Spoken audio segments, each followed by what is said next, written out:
Dự án đường sắt cao tốc Hà Nội - Quảng Ninh có chiều dài trên 120 km. Điểm đầu tại Trung tâm Hội chợ Triển lãm Quốc gia, hay còn gọi là Triển lãm Cổ Loa, xã Đông Anh, Hà Nội. Và điểm cuối tại khu công viên rừng, phường Tuần Châu, tỉnh Quảng Ninh.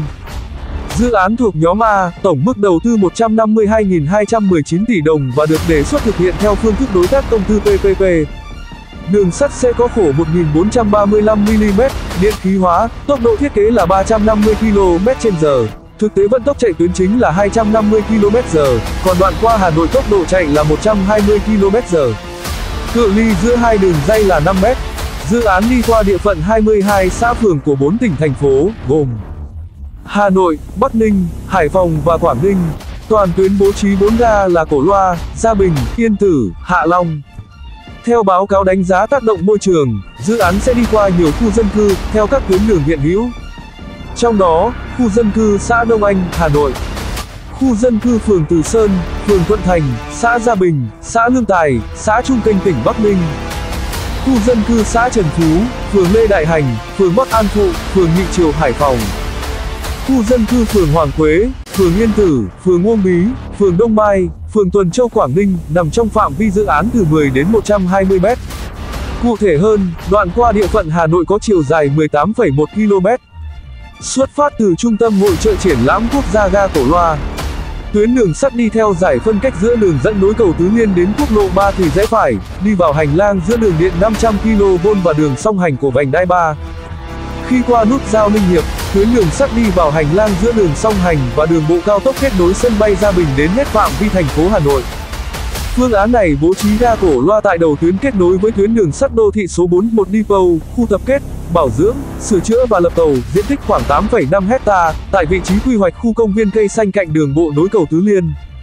Đoạn qua địa bàn tỉnh Bắc Ninh sẽ đi qua các xã phường như Chí Quả, Thuận Thành, Mão Điền, Trạm Lộ, Gia Bình, Lâm Thao, Lương Tài, Trung Kênh.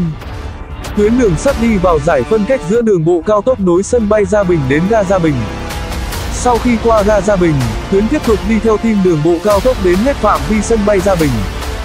Phạm vi ranh giới sang địa phận Hải Dương, nay thuộc thành phố Hải Phòng. Tuyến đường sắt tiếp tục đi thẳng lên phía bắc khoảng 2 km sát vị trí ngã ba sông Thái Bình và sông Kinh Thầy, sau đó rẽ phải sang địa phận thành phố Hải Phòng tại vị trí bến đỏ Lấu Khê.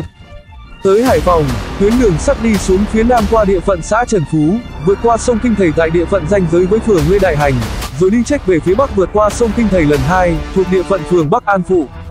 Ở tỉnh Quảng Ninh, sau khi vượt qua sông Đá Bách, tuyến đường sắt đi qua phường Hàng Quế đến ga Yên Tử.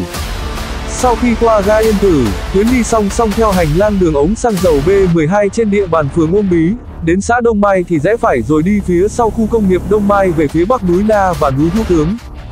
Báo cáo đánh giá tác động môi trường cho thấy sẽ xây dựng 2 depot gồm depot Cổ Loa và depot Hạ Long, trong đó khu vực depot Hạ Long bố trí trạm bảo dưỡng đầu máy toa xe và trạm bảo dưỡng hạ tầng. Đây là báo cáo đánh giá tác động môi trường của dự án đường sắt tốc độ cao Hà Nội - Quảng Ninh, vừa được Bộ Nông nghiệp và Môi trường công khai tham vấn cộng đồng. Đây là dự án đầu tư mới, có quy mô sử dụng đất lớn trên 100 ha, cơ quan có thẩm quyền phê duyệt chủ trương đầu tư là Quốc hội và Chính phủ có thẩm quyền phê duyệt báo cáo nghiên cứu khả thi. Việc đầu tư xây dựng đường sắt Hà Nội - Quảng Ninh phù hợp với chiến lược, kế hoạch phát triển kinh tế xã hội của quốc gia nói chung, các vùng miền và địa phương nói riêng, và phù hợp với quy hoạch phát triển giao thông vận tải.